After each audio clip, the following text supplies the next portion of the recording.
ithatu kwa imwe kuria makakorwo makirugamira county ya Siaya mbitika-ina cia ng-cdf.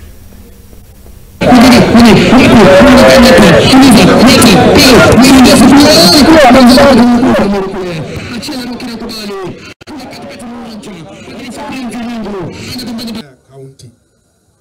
Mlicheza mchezo mzuri for the last 2 days and the best team won. So from here, Your Excellency, the winning teams will be proceeding to Kisumu next week for the regional tournament. Kisumu, Siaya, Homa Bay, Migori, Kisii and Nyamira. So from Thursday, 16th and 17th, next week we'll be having the regional tournaments where all the 6 counties will be participating. So we are hoping that this particular tournament we are marking the 20th anniversary of CDF, and that's why we are holding it.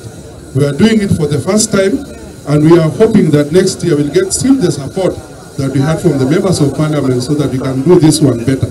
It was a testing ground, but I believe that if we do it next year, we'll achieve much more.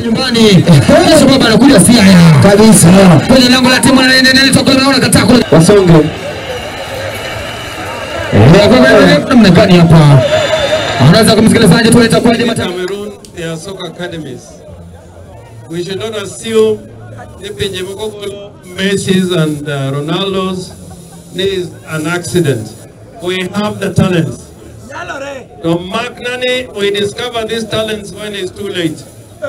Messi was discovered by Barcelona when he was about 12 years old. Pele started playing at about 14 years old. At 17 years old, Pele was playing in the World Cup.